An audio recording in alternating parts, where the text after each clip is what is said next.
The rain in the Amazon frontier town of São Gabriel da Cachoeira didn't wash things clean. It just made the grime slicker. It was a relentless, tepid deluge that turned the unpaved streets into rivers of red sludge and forced the humidity so high that breathing felt like inhaling warm soup. Captain Marcus sat in the cab of his battered Toyota Hilux, the engine idling with a rough diesel rattle that vibrated through the steering wheel and into his hands. The windshield wipers slapped back and forth in a hypnotic rhythm, fighting a losing battle against the sheet of water cascading down the glass. He was parked across the street from a row of dilapidated boarding houses, structures of peeling paint and rotting wood that leaned precariously over the street, housing the transient population of miners, desperate laborers, and those with nowhere else to go. Marcus hated coming into town. To him, the settlement was a festering wound on the edge of the jungle, a place where the worst vices of civilization met the unforgiving indifference of the wild.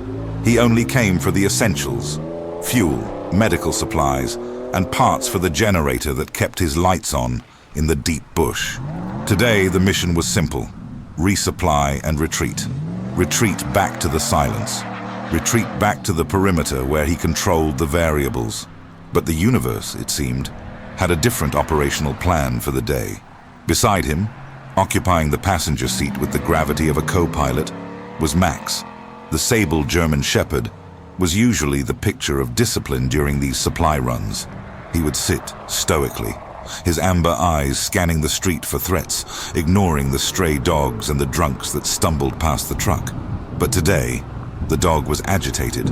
A low, continuous whine vibrated in his chest, a sound of distress that Marcus hadn't heard since the night of the storm rescue. Max shifted his weight, his claws clicking on the vinyl seat, his nose pressed against the side window, fogging the glass with his breath. If you are enjoying the story, consider subscribing. We want to know how far our message is reaching. Leave your name and city in the comments so we can welcome you. Settle down, Max, Marcus grunted, shifting gears, preparing to pull away. We're leaving, but Max didn't settle. The whine escalated into a sharp, demanding bark. The dog pawed at the door handle, desperate to get out. Marcus stopped. He looked at the dog, then followed Max's gaze through the rain-streaked window to the scene unfolding across the street. It was a common enough tragedy in a town like this, but the violence of it was jarring. The front door of the River's End boarding house burst open, and a man, heavily built, sweating, wearing a stained undershirt, began hurling objects onto the muddy sidewalk. A suitcase that burst open on impact, scattering clothes into the muck, a plastic bag of toys, a small, battery-operated fan. Then, he shoved a woman out. She stumbled, barely keeping her footing on the slick wooden steps. She was thin, her clothes worn, her dark hair plastered to her skull by the rain. She wasn't fighting back. She was pleading, her hands clasped, her mouth moving in words Marcus couldn't hear over the storm, but could read easily enough. Please, just one more day, please. The landlord ignored her. He threw a child's backpack onto the pile and slammed the door shut, locking the deadbolt with a loud, metallic finality. Standing next to the woman, shielding his eyes from the rain, was a boy. He couldn't have been more than 8 years old. He didn't cry. He didn't cling to his mother's leg. He stood with a strange, rigid posture, watching the door, his small fists clenched at his sides. He was trying to be a man before he had even finished being a child. Marcus watched, his hands gripping the steering wheel until his knuckles turned white. The logical part of his brain, the survivalist part, told him to drive. This wasn't his sector. This wasn't his problem. People got evicted every day. Poverty was the background radiation of the frontier. If he stopped for every sad story, he'd never make it back to the shack. But Max was relentless. The dog was now throwing his body against the door, barking with a fury that shook the truck. It wasn't aggression. It was recognition. It was the bark of a K9 who has found the target. "What do you see?" Marcus whispered. He looked closer at the boy. The child was wearing a t-shirt that was too big for him, hanging off his bony shoulders. But it was the object slung over his shoulder that caught Marcus's eye. The backpack the landlord had thrown out. It wasn't a school bag with cartoons on it. It was an olive-drab canvas assault pack. Old. Sun-faded. The kind issued to U.S. forces in the early 2000s. A Mauler II assault pack. And hanging from the webbing of the pack, glinting dully in the grey light, was a patch. Marcus squinted, leaning forward. It was a unit patch. A shield shape, with a lightning bolt and a dagger. Special Forces. The 7th Group. The breath froze in Marcus's lungs. The world narrowed down to that patch swinging in the rain. That wasn't something you bought at a surplus store in the Amazon. That was earned in blood and sand. That patch belonged to a ghost. A name flashed across Marcus's mind like a tracer round in the dark. Miller. Sergeant First Class David Miller. 10 years ago, the dusty valleys of Kandahar, a joint operation. Miller had talked about his wife, Elena, a Brazilian woman he'd met while training foreign forces in the South. He talked about his son, Leo. He talked about how, if anything happened to him, he had set up a trust, a safety net, so they would never have to worry. Miller didn't come home from that deployment. An IED on a supply route took the lead vehicle. Marcus had been the one to pack Miller's gear. He had been the one to send that specific assault pack home to the widow. Marcus looked at the woman in the rain, Eleanor. It had been a decade and grief had carved lines into her face, but the structure was there. And the boy standing guard over the wet laundry with the posture of a soldier on watch. That was Leo. They were supposed to be safe. They were supposed to be living in a house in Curitiba, paid for by the insurance and the Brotherhood Fund. They weren't supposed to be standing in the mud of a border town, homeless, holding onto a dead man's rucksack like it was the only raft in a drowning ocean. The rage that hit Marcus was cold and instantaneous. It wasn't the hot anger of a bar fight. It was the chilling, calculated fury of a protector who realizes a sacred contract has been violated. A promise had been broken. Someone had stolen the future of a hero's family. Marcus killed the engine. "Okay, Max," he said, his voice a low growl. "On me." He opened the truck door and stepped out into the deluge. He didn't feel the rain. He didn't feel the heat. He felt only the weight of the debt he owed to the man who had worn that patch. He slammed the door shut, the sound echoing like a gunshot. Marcus walked across the street. He moved with the predatory grace of a tiger, water streaming off his tactical rain jacket. The locals, sensing the shift in atmospheric pressure that comes with imminent violence, stepped out of his way. He reached the sidewalk. The woman, Eleanor, was on her knees, trying to stuff wet clothes back into the broken suitcase. She was sobbing now, a sound of pure exhaustion. The boy, Leo, saw Marcus approaching. He didn't run. He stepped in front of his mother, putting his small body between her and the giant stranger. He reached into his pocket and pulled out something, not a weapon, but a small folded pocket knife. He held it unopened, shaking, but he held his ground. "Stay back," the boy said in English, perfect, American-accented English. "My dad was a soldier. I know how to fight." Marcus stopped. He looked down at the boy. He looked at the knife. He looked at the patch on the backpack. Max trotted up and sat beside the boy. The dog didn't bark. He didn't growl. He leaned his head against the boy's hip and licked the hand holding the knife. The boy froze. He looked at the dog. The aggression drained out of him, replaced by confusion. Marcus slowly lowered himself to one knee, ignoring the mud soaking his pants. He was now eye level with the child. He took off his sunglasses, revealing eyes that had seen the same hell his father had. "I know your dad was a soldier, Leo," Marcus said softly. "He was a Green Beret, 7th Group, call sign Viper." The boy's mouth fell open. The knife slipped from his fingers. Elena looked up, her eyes wide with shock. She stared at Marcus, searching his face for a memory she couldn't quite place. "Who are you?" she whispered. Marcus reached out and picked up the boy's knife. He folded it closed and handed it back, handle first. "I'm the man who packed that bag," Marcus said, "and I'm the man who is going to find out who did this to you." He stood up, towering over them, a monolith against the storm. He looked at the locked door of the boarding house. He looked at the miserable pile of belongings. "Grab what you can carry," Marcus ordered, his voice brooking no argument. "You're not staying here. You're coming with me. We have no money." Elena stammered, shame coloring her cheeks. "We can't pay you." "Your husband paid already," Marcus said, his eyes hard as flint. "He paid in full a long time ago. Now get in the truck." As he ushered them into the cab of the Hilux, Marcus looked back at the town. Somewhere, there was a lawyer, or a banker, or a friend, who had siphoned off the money meant for this family. Someone who thought that because Miller was dead, no one was watching. They were wrong. The Sentinel was watching now, and the bill for their greed was about to come due. The journey from the muddy streets of São Gabriel to the hidden inlet of Marcus's sanctuary was a transition between worlds. They left the truck hidden under a camouflage net at the trailhead and took the skiff for the final leg. The rain continued to hammer the river, turning the surface into a boiling grey soup.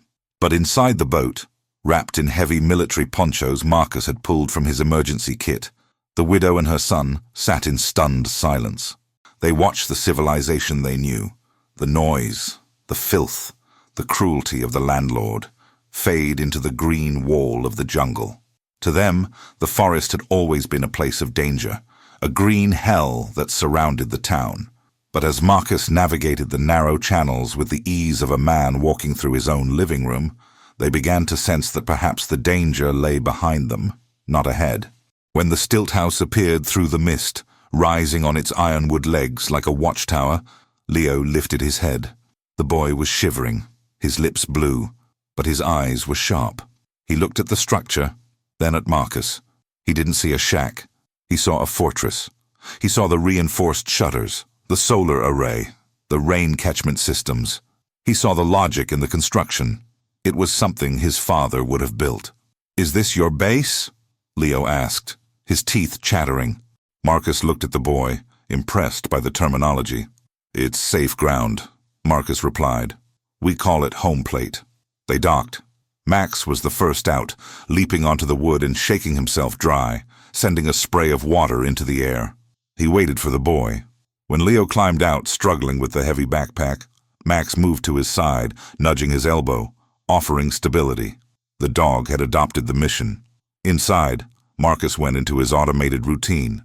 He lit the propane lantern and the stove. He didn't ask them what they needed. He assessed and provided. He pulled dry wool blankets from a sealed trunk. He opened cans of high-calorie stew. He boiled water. Elena sat at the rough wooden table, clutching the blanket around her shoulders. She looked around the room. It was Spartan, masculine, devoid of comfort but filled with purpose. The weapons rack, the radio equipment, the maps on the wall. It was the home of a man who lived in a permanent state of readiness. It reminded her so much of David that it physically hurt to breathe. Marcus placed a steaming mug of tea in front of her. He poured a splash of medicinal brandy into it. A shock for the system. "Drink," he ordered gently. "It will stop the shaking." She took a sip. The heat spread through her chest. She looked up at him. Without the sunglasses and the rain, he looked older than she expected. Tired, scarred, but he was solid. He was the first solid thing she had touched in 3 years. "Why?" she whispered. "Why did you stop?" "Nobody stops." Marcus pulled up a crate and sat opposite her. Max lay down between them, his head resting on Leo's foot under the table. "I stopped because of the patch," Marcus said, pointing to the backpack Leo had refused to take off. 7th Special Forces Group, the Red Empire. Your husband was David Miller. We served in Kandahar, 2014. Task Force Dagger. Elena closed her eyes, tears leaking out. He talked about the team. He never mentioned names. He said names were dangerous. He was right, Marcus said. But he talked about you, and he talked about Leo. He showed us the picture of the day Leo was born. He kept it taped inside his helmet. Leo looked up from his stew. He did? Every day. Marcus lied. Or maybe he didn't. It felt like the truth. He fought to get back to you. That was his fuel. Marcus leaned forward, his elbows on his knees. The nostalgia was over. Now, it was time for the intel. Elena, listen to me. David was a Tier 1 operator. He was killed in action. The U.S. government pays out a death gratuity. There is SGLI life insurance. $400,000 minimum. There is the survivor benefit plan. There is the Brotherhood Fund. Marcus's voice grew harder, the edge of his anger showing. You should be living in a house with a yard. You should have a pension that pays for that boy's college. You shouldn't be getting kicked out of a boarding house in a border town. Where is the money? Eleanor looked down at her hands. They were rough, the nails broken from scrubbing floors to pay rent. The shame radiated off her like heat. I didn't know how to do it, she stammered. The papers, they were in English. The forms were complicated. And the grief. After the funeral, I couldn't get out of bed for a month. She took a shuddering breath. Then Mr. Silvera came. He was a lawyer. He said he was a friend of David's from the contracting days. He said he would handle everything. He said the U.S. government was trying to block the payment because David died in a classified incident. He said he needed power of attorney to fight them for me. Marcus felt a muscle jump in his jaw. Silvera. He didn't know the name, but he knew the type. The vultures who circle the grieving. I signed, Elena whispered. I just wanted it to stop. I trusted him. He said he put the money in a trust. He gave me a monthly allowance. It was okay at first, but then the payments got smaller. He said there were taxes, legal fees, international transfer penalties. She looked up, her eyes hollow. 6 months ago, the payments stopped completely. I went to his office. He told me the fund was empty. He said the market crashed. He said David had debts I didn't know about. He showed me papers. I didn't understand them. He said if I complained, the Americans might come for the money back, and I could go to jail for fraud. Marcus stood up. He walked to the window and looked out at the rain. It was a classic, brutal con. The predator had found the wounded prey and bled her dry, using fear and ignorance as his weapons. He had stolen a hero's legacy and turned it into a luxury car or a beach house for himself. He took the house too, Elena added softly. He said it was leveraged against the trust. He evicted us last year. That's why we came north. I thought maybe I could find work here, where nobody knew my shame. Marcus turned back to her. It wasn't debt, he said, his voice cold as ice. David didn't have debts. He was the most disciplined man I knew. And the SGLI insurance? It's tax-free. It doesn't crash with the market. Silvera didn't lose the money. He stole it. Leo stood up. He walked over to Marcus. He looked small next to the giant soldier, but his chin was high. Can we get it back? The boy asked. Marcus looked at the kid. He saw the same stubbornness David had. We can't just ask for it, Marcus said. Men like Silvera don't give things back. They have papers. They have judges in their pockets. They think they are untouchable because their victims are too weak to fight. Marcus walked to his desk. He picked up a combat knife and began to sharpen it on a whetstone. Shk, shk. The sound was rhythmic, calming. To catch a thief like that, you don't need a lawyer, Marcus said. You need evidence. Did you keep anything? Any letters? The contract you signed? Eleanor shook her head, defeated. I had a box, with all the papers, David's letters, the certificates. But when the landlord threw us out today, he threw everything in the dump pile. It's probably gone, or ruined by the rain. The dump pile, Marcus repeated. He looked at Max. The dog was sitting by the door, ears perked. Max remembered the pile. He had smelled it. He had smelled the scent of the man who threw it. Marcus checked his watch. It was 0200 hours. The town would be asleep. The rain would keep the scavengers away. We're going back, Marcus said. Elena looked terrified. To town? Now? Not you, Marcus said. You and Leo stay here. Lock the door. Max and I are going to the dumpster. He grabbed his rain poncho and a heavy-duty flashlight. If that paper exists, Marcus said, we will find it.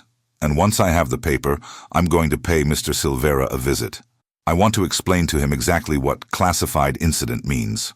He knelt in front of Leo. You're the man of the house until I get back, Marcus told the boy. Watch the perimeter. Keep the fire going. Can you do that? Leo nodded, puffing out his chest. Yes, sir. Good man. Marcus signaled Max. They stepped out into the storm. The mission had changed. It wasn't just a rescue anymore. It was a recovery operation. He was going to dig through the trash of a border town to find the honor of a dead friend, and God help anyone who stood in his way. The skiff cut through the black water of the Rio Negro like a knife, the outboard motor humming a low, suppressed note. Marcus kept the speed high until the last possible second, cutting the throttle only when the rotting wooden pylons of the town's secondary dock loomed out of the mist. He drifted in, guiding the boat into the shadows beneath the main pier, a place where fishermen dumped fish heads and old oil. It was a foul place to dock, but it was invisible. He tied off the boat and climbed the slick ladder, moving with the silence of a ghost. Max followed, his claws finding purchase on the slime-coated wood. The town of São Gabriel was asleep, but it was a restless, fitful sleep. The streets were empty of people, but alive with the unseen movement of rats and the distant rhythmic thumping of a generator failing somewhere in the grid. The streetlights were mostly broken, leaving the muddy roads in pools of deep shadow. Marcus pulled his rain poncho tight. He wasn't wearing his full tactical kit. That would draw too much attention if he was spotted. He wore dark cargo pants, a black hoodie, and his boots. But underneath, the pistol was there, tight against his ribs, and the combat knife was clipped inside his waistband. He moved through the back alleys, avoiding the main avenue where the police patrol, rare as it was, might pass. They reached the street, where the boarding house stood. The river's end was dark, its windows like black eyes staring blindly at the mud. The pile of belongings the landlord had thrown out was still there, a sodden mound of misery illuminated by a flickering streetlight. But the pile had been disturbed. The local scavengers, both human and animal, had been at work. A pack of street dogs, 4 of them, lean and mange-ridden, were tearing at a plastic bag of clothes. They were snarling, fighting over a torn shirt. Marcus stepped onto the sidewalk. The alpha of the street pack, a yellow dog with a scarred ear, looked up. He bared his teeth, a low growl rumbling in his throat. He saw a man, and in this town, men could be bluffed. Then he saw Max. Max didn't growl. He didn't bark. He simply walked forward, placing himself between Marcus and the pack. He stood tall, his chest broad, his head high, radiating a calm, supreme confidence. He was twice the size of the street dogs, fed on high-protein kibble and trained to take down men in Kevlar. He looked at the yellow dog with a gaze of absolute, freezing indifference. The dynamic shifted instantly. The street dogs sensed the difference between a brawler and a warrior. The yellow dog's hackles smoothed down. He whined, dipped his head, and backed away. The pack dissolved into the shadows, leaving the trash pile to the superior force. Marcus knelt in the mud.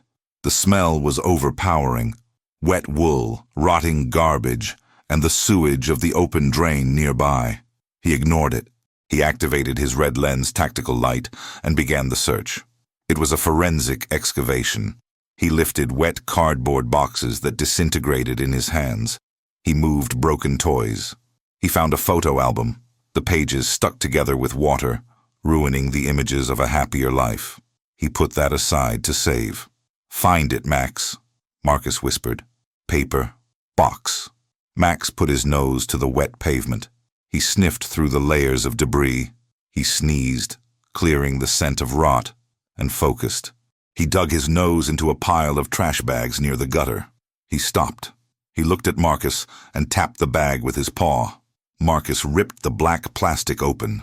Inside, shielded slightly from the direct rain, was a plastic storage bin, the kind you buy at a supermarket for cheap organization. The lid was cracked, but it was still in place. Marcus pried it open. Inside was a chaos of paperwork. Birth certificates, tax forms, old bills.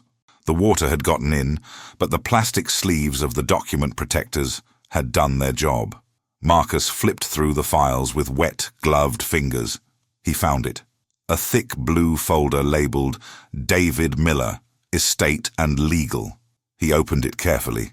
The paper was damp, curling at the edges, but the ink was laser-printed and permanent. He saw the power of attorney document. He saw the transfer records. And he saw something else. A handwritten ledger on yellow legal paper tucked into the back. It was a list of withdrawals, dates, and amounts, written in a shaky, hasty hand. It wasn't David's handwriting.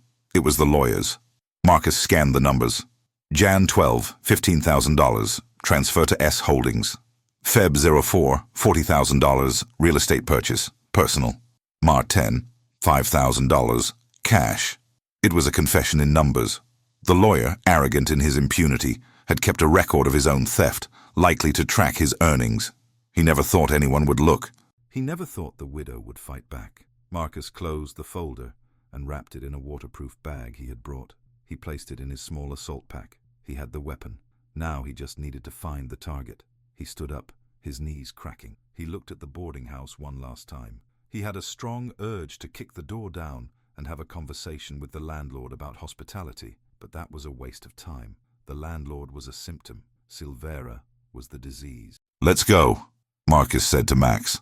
But they didn't go back to the boat immediately. Marcus needed one more piece of intel. He moved through the town, heading toward the rich district, a few streets near the government buildings where the roads were paved and the houses had walls with electric fences. He found the address he had seen on the letterhead in the file, Silvera and Associates. It wasn't a humble office. It was a two-story building with a glass facade, out of place in the jungle town.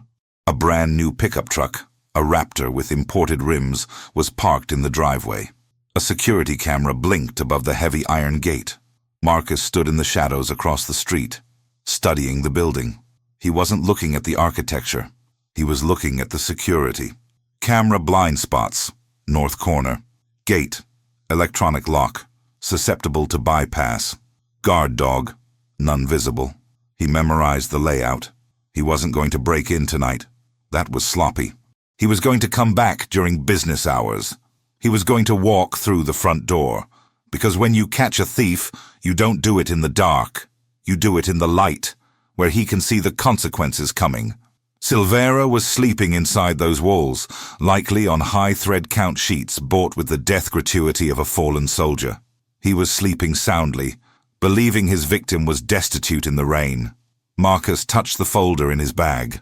Sleep well, Marcus thought, because tomorrow the nightmare starts.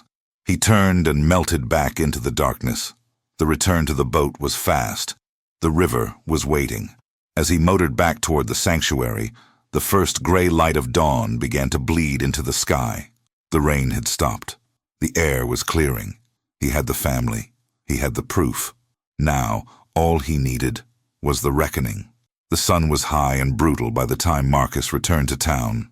He had dropped the skiff at the hidden pier, changed into dry clothes, clean cargo pants, a gray tactical shirt, and boots that were scraped clean of mud, and walked the final mile to the district of power. He didn't look like a vagrant anymore.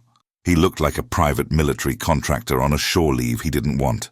He radiated a kinetic potential that made pedestrians step off the sidewalk to let him pass.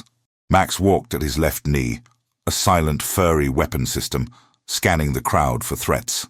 Marcus pushed open the glass door of Silvera and Associates. A blast of air conditioning hit him, carrying the scent of lavender air freshener and espresso. It was a hermetically sealed bubble of wealth in a town of poverty. The receptionist, a young woman glued to her phone, looked up. Her eyes went wide. She saw the size of the man, the scar, the wolf dog that shouldn't be indoors. "Sir, you can't. Dogs aren't allowed," she stammered, standing up. Marcus didn't stop walking. He didn't even slow down. He walked past her desk as if she were a piece of furniture. "Is he in?" Marcus asked, not waiting for an answer. He reached the double mahogany doors at the end of the hall. The nameplate read, Dr. Roberto Silvera, attorney at law. Marcus didn't knock. He turned the handle and walked in. Silvera was sitting behind a desk that cost more than most local families earned in a year. He was a man in his 40s, soft-handed, wearing a linen suit and a gold watch. He was on the phone, laughing. When the door opened, his laugh died. He lowered the phone slowly. "Who the hell are you?" Silvera demanded, his indignation rising faster than his courage. "Get out of my office. Lucia, call the police." Marcus closed the door behind him. He locked it. Click. The sound was small, but in the acoustic perfection of the office, it sounded like a hammer drop. Marcus walked to the chair opposite the desk. He sat down. Max sat beside him, staring unblinkingly at the lawyer. The dog let out a low exhale, his breath fogging the polished glass of the desk slightly. "Put the phone down, Roberto," Marcus said. His voice was calm, reasonable, like a doctor giving a bad diagnosis. Silvera hesitated, then hung up. He looked at Max, then at Marcus. He was trying to regain control. "I don't know who you think you are, invading my property, but I have friends in the military police. I can have you disappeared by lunch." Marcus smiled. It wasn't a nice smile. "I'm not the one who disappears people," Marcus said. "That's your specialty, isn't it?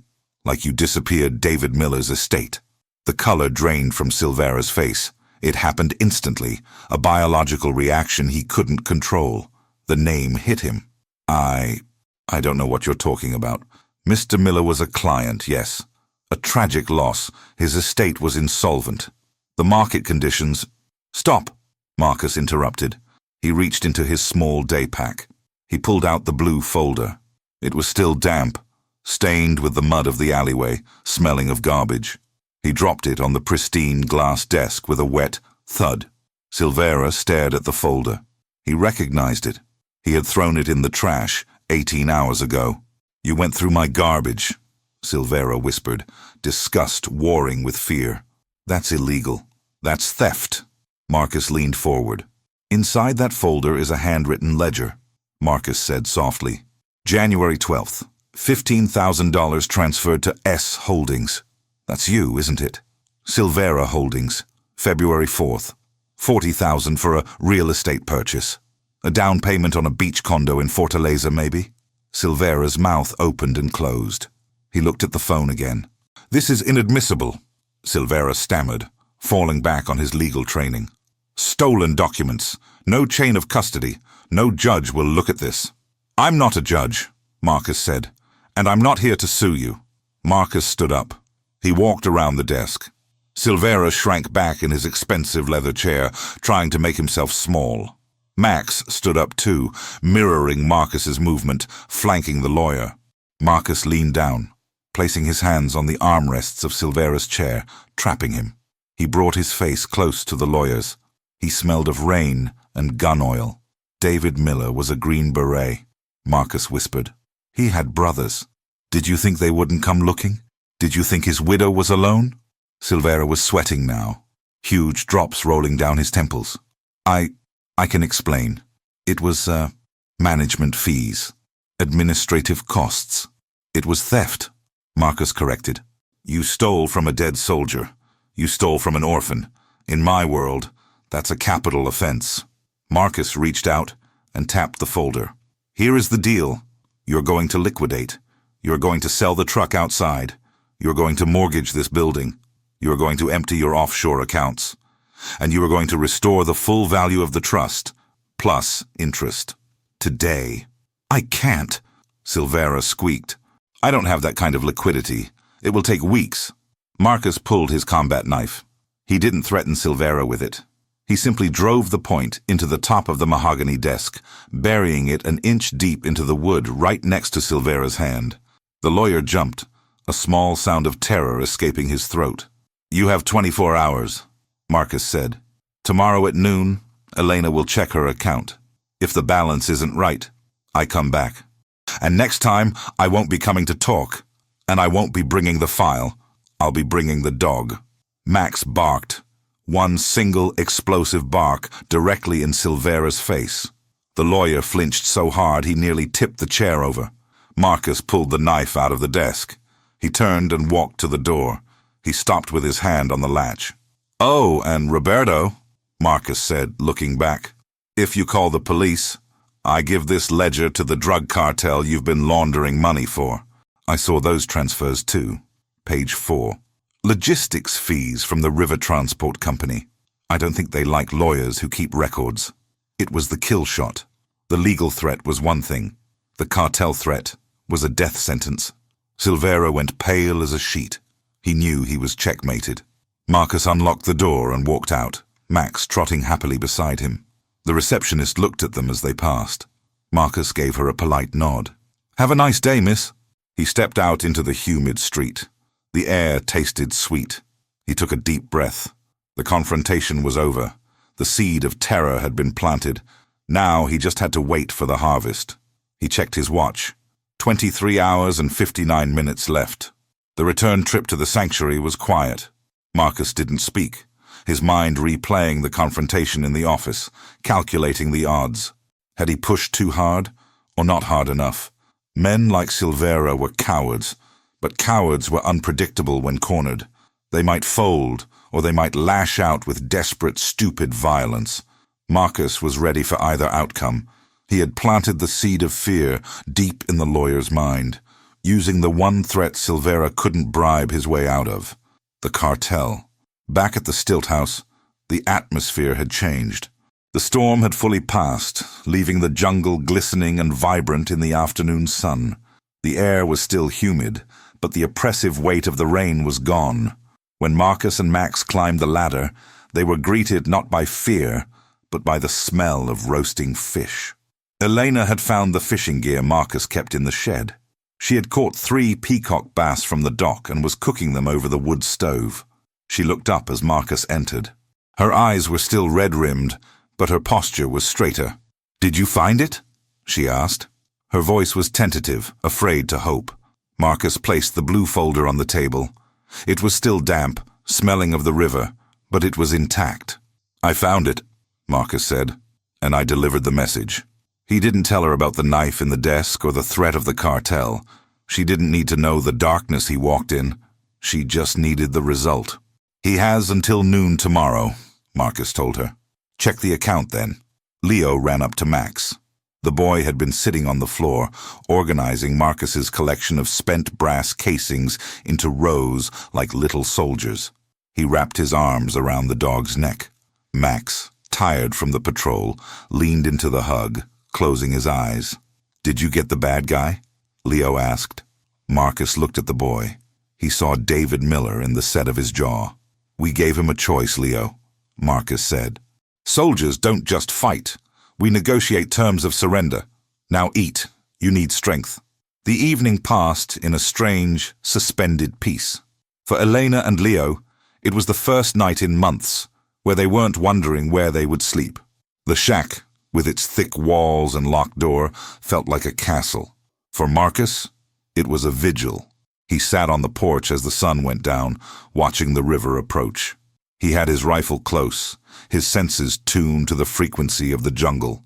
If Silvera decided to send a hit squad instead of a wire transfer, they would have to come by water. Every splash of a fish, every cry of a nightbird was analyzed, catalogued, and dismissed. Max lay beside him on the wooden planks. The dog wasn't sleeping. He was facing the river, his nose twitching. He knew the mission wasn't over. "You think he'll pay?"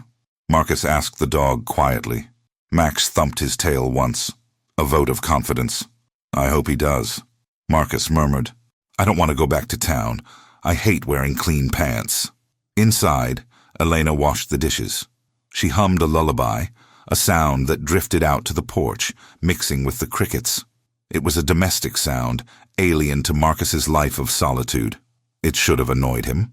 Instead, it made the perimeter feel smaller, tighter. He realized he wasn't just guarding a house anymore. He was guarding a home. The night passed without incident. The jungle accepted their presence. Morning came with a thick river mist. At 11:55 hours, Marcus set up his satellite internet uplink, a ruggedized laptop connected to a portable dish.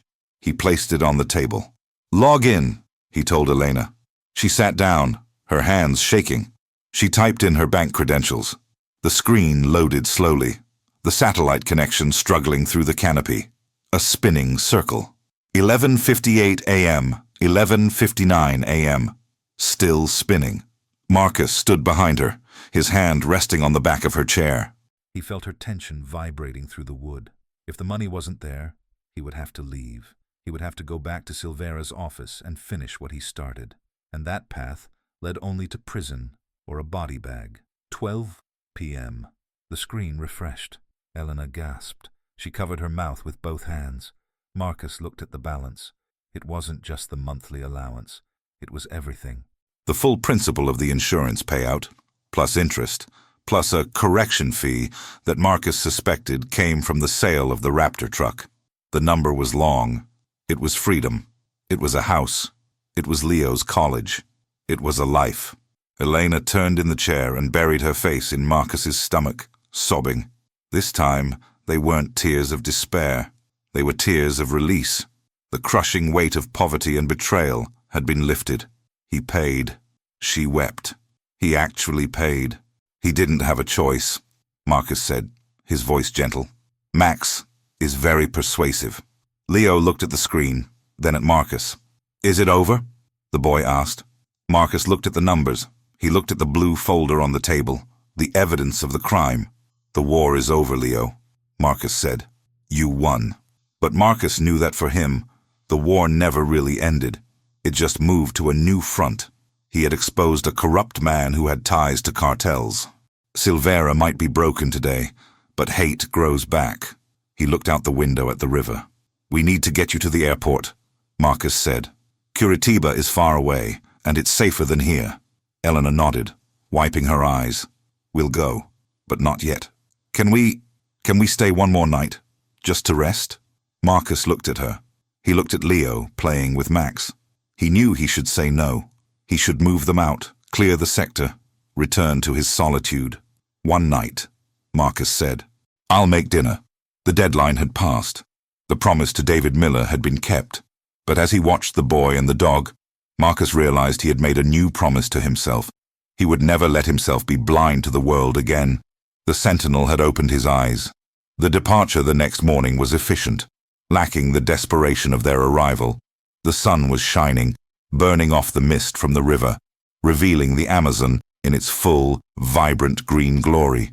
The terror of the eviction in the rain felt like a memory from a different lifetime. Elena and Leo stood on the wooden dock, their meager belongings packed into waterproof bags Marcus had given them. They looked different. Clean clothes, fed, rested, but mostly they looked lighter. The crushing gravity of poverty had been lifted. Marcus stood by the skiff, checking the engine. He was back in his operator mode, scanning the river, checking the fuel lines, but his posture was softer. Max sat at his feet, his tail sweeping the wood, watching the boy. Leo walked up to Marcus. He was wearing his backpack, the one with the 7th group patch. It was dry now, the mud cleaned off. Mr. Marcus? Leo said. It's just Marcus, Leo, the veteran replied, straightening up. The boy reached into his pocket. He pulled out the small folding knife Marcus had returned to him on the rainy street. He held it out. My dad gave me this, Leo said. He said a soldier always needs a tool. I want you to have it. Marcus looked at the knife. It was a simple, cheap pocket knife, but to the boy, it was Excalibur. It was his connection to his father. Marcus shook his head gently. He closed the boy's hand around the knife. That's yours, Leo. Your dad wanted you to have it. You keep it. You use it to build things, to fix things, not to fight unless you have to. Understand? Leo nodded, his eyes shining. Yes, sir. And take care of your mom, Marcus added. That's your mission now. Point man. Leo stood straighter, his chest puffing out. I will. Elena stepped forward. She didn't offer money. She knew he wouldn't take it. She didn't offer a knife. She offered the truth. You gave us our lives back, she said. I don't know how to thank you. You just did, Marcus said. Go to Curitiba, buy the house, put the rest in a trust that Silvera can't touch, and tell Leo stories about his dad, the good ones. I will, she promised. She hesitated, then leaned in and hugged him. It was a quick, fierce embrace. Marcus stood stiffly for a moment, then patted her back awkwardly. Be safe, she whispered. They climbed into the skiff. Marcus piloted them downriver to the main commercial port, far away from Silvera's office. He waited until they were safely on board the larger ferry that would take them to the regional airport. He watched from the water as the ferry churned away, white foam kicking up behind it. He saw Leo at the railing waving. Marcus raised his hand in a slow salute.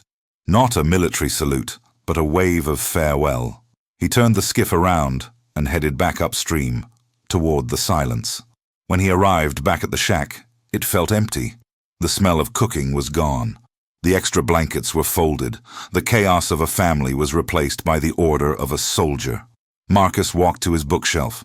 He picked up the photo of his old unit, the one taken in Kandahar. He looked at the face of David Miller, standing next to him, dusty and grinning. "I found them, Dave," Marcus said to the photo. "They're okay. The debt is paid."